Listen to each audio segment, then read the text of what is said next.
So who leads the expansion? Between 1980 and 1990, it is the United States and Japan. Mm-hmm. Then between 1990 and 2000, the United States dominates the world alone. Japan starts to have serious problems. Then you have the rise of developing and emerging economies. And then after 2010, you see that the BRICS, as they are called, lead the economic growth. And we shall see in the next figure, you can see that very clearly. You see first always stay the United States, but then the second was the Soviet Union, and then it was Japan and Japan and Japan, and then comes China. Can I get you to make the last point, yes, if you will, because otherwise we'll never get into a discussion or a debate yes. here. They told me I have 15 minutes. Oh, right, okay. Well, we're 15 minutes in. Oh, well, at least. Well, you can see how China raises its position, how Brazil appears, and then India appears, and how the overall situation is a new one in the last years. Then we have the world government debt, where you see what I said in the beginning, the enormous amount of debt for USA and Japan and Germany and Italy, the nominal amount, and how that is not so important as the much smaller amount of Greece, because what is important is the percentage of the debt on the GDP. Which was huge. I want to finish by saying that what is lacking in Europe, and maybe is the secret of the, not so much of the crisis that indebtedness of the South created. By the way, some people call us pigs. It is Portugal, Italy, Greece, Spain, pigs. So it's not so much the situation that pigs have created, but the impossibility to give a solution. And what is the secret of the impossibility to have a solution? For the first time in history, we have a common currency. We have a common market. This is something that happened a long time ago. We have a common currency, and we have no political economic policy, no economic policy, no common economic policy, no authority, no political institution that will give us the framework of economic policy. Let me stop you there. Let me stop you there and discuss that. Now I want to bring Gideon in because you made some very good points, but let's get this discussion going. We've heard where Theo thinks Greece is and why it's where it is. Your sense of where we are in Europe at present, have we reached a point of no return? And if so, what is that? Well, I think we've got through the phase of maximum panic, if you like. There was about a year from, say, July 2011 to August 2012, where if you spoke to European leaders and senior bankers and so on, they were genuinely scared that we were on the point of a European equivalent of Lehman Brothers, that you would get a major banking collapse, or you would get a sovereign debt default, or some combination of the two, and that would lead to a really chaotic situation with people queuing outside banks, people losing their savings, countries having to leave the euro, and that would be a very uncontrollable downward spiral. The reason I think we're out of that, for the moment at least, is essentially that the European Central Bank has stepped forward and made this pledge that potentially they will make unlimited purchases of bonds. Very important word, unlimited, because although we've got this massive bailout fund, 600 billion euros and rising, actually if Spain came forward and then Italy came forward, that money would run out. So the fact that the ECB said it was willing to act as a lender of last resort has been very important in getting rid of the fear of an uncontrollable crash. But that doesn't mean we're in a good situation. In fact, we're still in a pretty bad situation, because what we face now is countries that still don't have a clear way forward. They face endless austerity as they struggle to try to balance their books. Greece is a very good example. They don't seem to be getting out from under this debt mountain. If anything, the debt mountain is increasing. Greece's debt to GDP ratio now is higher than it was when the crisis started, and it's dawning on people that as you cut in an effort to balance your budget, so the economy slows, and as the economy slows, so tax receipts go down and unemployment goes up, and you get the threat of a downward spiral with all the kind of social implications. And the last thought I'll leave you with, I think that the threat of a banking collapse and that kind of thing is gone, but the new threat really is of social and political turmoil caused by the sense that we're in for endless austerity. How long can Spain, for example, put up with the incredibly high levels of unemployment that you mentioned? We've seen a process of political radicalization in Greece, which is probably the country that's in the worst state. For the moment, the centre's held. You remember the last Greek elections, everybody thought, well, maybe the far left and the far right would win. They didn't quite, and you've got a government led by New Democracy. But if this goes on for another year and another year, we can't be sure that this will hold. And if you get new political forces rising up, particularly in the debtor countries, but also potentially in the creditor countries, what if you get a Eurosceptic party in Germany winning and saying, look, we're just not prepared to sign any more checks for Southern Europe?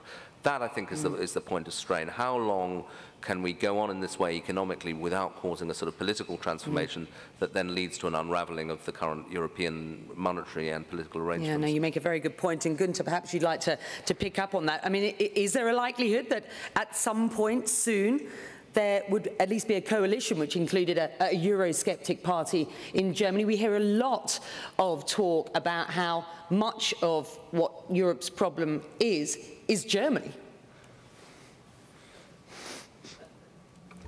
Well, in a discussion recently in Berlin, I tended to say the description of another German colleague of Germany's role right now in Europe looked like Germany being the China of Europe.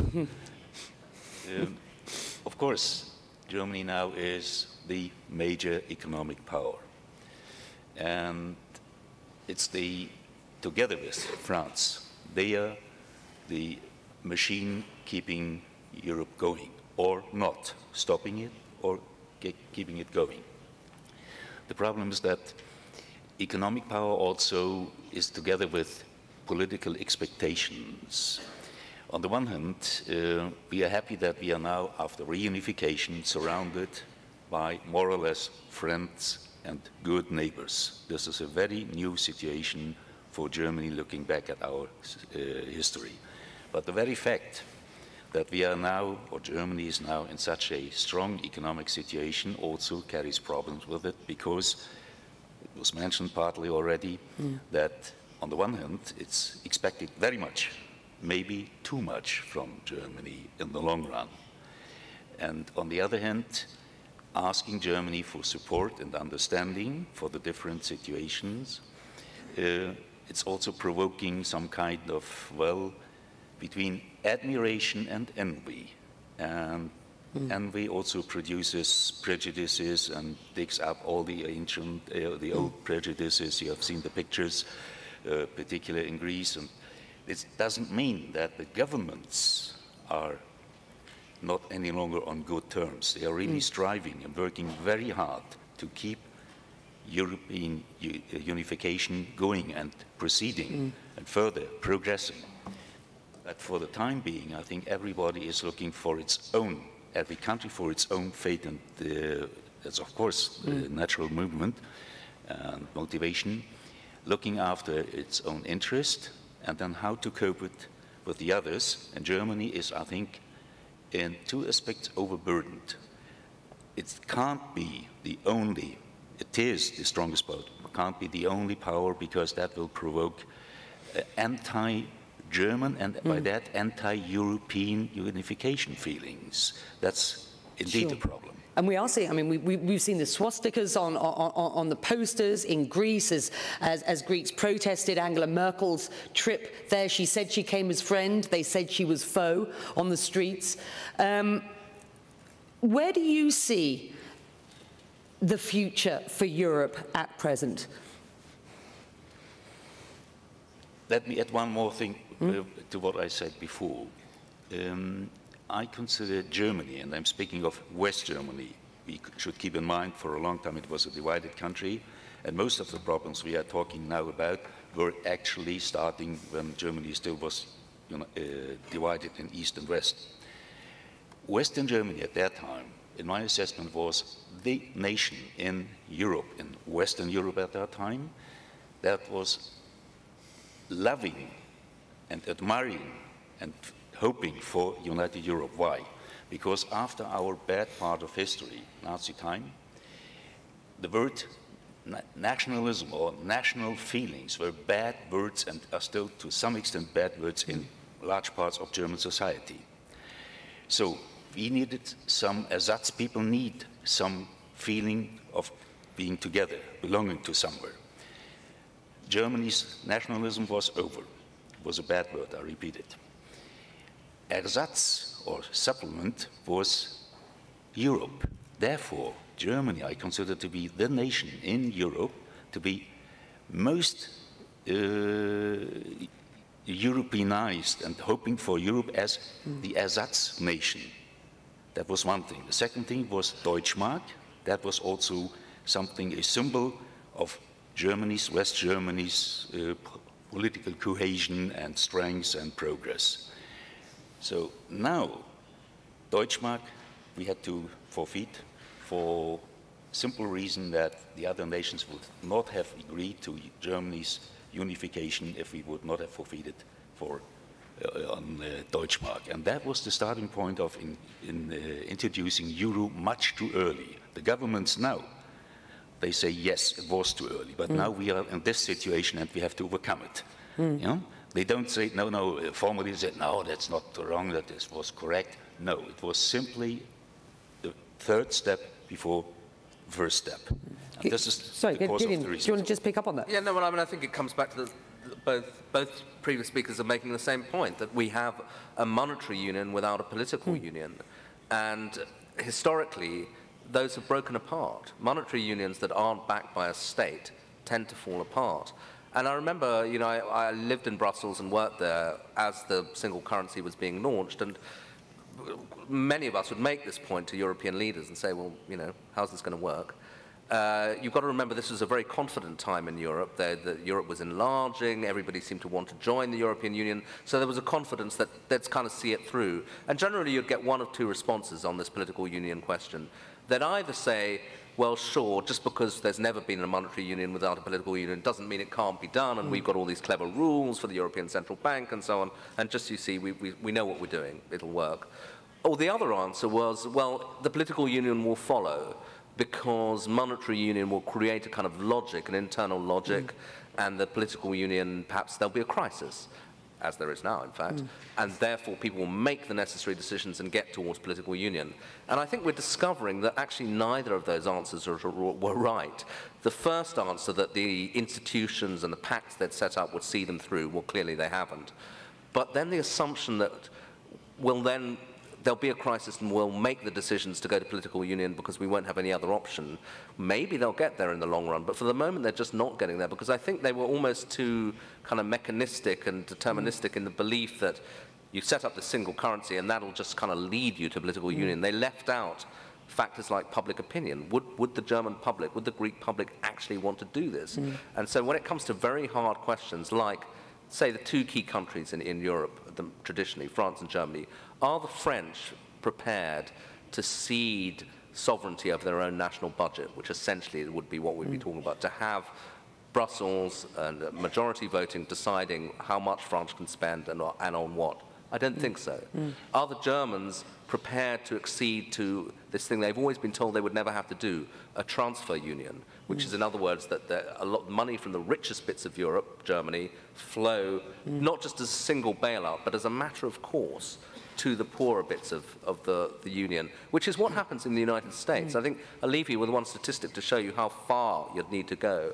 The federal budget in the US, which is not a huge central government, but that's 25% of GDP. The federal budget of the European Union at the moment is 1% of GDP. Wow. Now, if you were to move to create a real United States of Europe, you would essentially have to have a federal budget and a transfer union of a similar scale, and we're miles from that. But if we don't get there, then I think the long-term prospects for the European Monetary Union are pretty feeble. I'm just wondering, I'll bring you in, Günther, I'm just wondering, when you consider just how far away you say we are from that, and yet we've had the European Central Bank say we'll be the lender of last resort, that's going to have to be an empty bucket, isn't it? I mean, if we're so far away from actually reorganizing Europe at this stage, how much money could the central bank conceivably have to print in order to be the lender of last resort? Because the markets, in the end, will come back and say, we're not convinced by this, and they'll start betting against these economies once again. I mean, at the moment, we're just about fine. And things are sort of a fairly even keel, as you say, because the central bank has made this decision to be lender of last resort. But I mean, how worried are you? Well, but you know, the word unlimited speaks for itself. I mean, I think that you should ask our German colleagues that question, because it's a much more live political debate in Germany, because the Germans suddenly think, you know, are we literally being asked to write a blank check? Now, people like Mario Draghi would say, I think, two things in response to that fear. Firstly, the very fact that the central bank will stand behind these countries makes it actually much less likely that they'll be asked to, because people know there's a kind of system in place, and the hope is that that creates the confidence. The hope. Yeah, exactly. And the second thing is that actually there are all sorts of conditions, and we're not going to do this forever, and it will be contingent on economic reforms, which will get these countries back in shape. So it'll be a one-off, or, you know, it's not going to be a permanent drip feed. But I think the fear in Germany, and I don't think it's entirely unworthy fear, is that once countries that are in trouble and faced with very difficult reform programs and cuts get the sense that actually, you know, the central bank or somebody will bail us out, the pressure on them to reform disappears, and then they just sort of get deeper and deeper into this debt mire. Does that resonate with you, Günther? I'm going to bring you in, Christian, in a moment. Well, seen from the German point of view, and mind you, I'm only one German. There are different opinions, of course, in Germany, and two camps, more or less. For Germany, up to now, Europe, the United Europe, was an affair of emotions. And for the other countries, in my assessment, it was an affair of economy. You know, why did the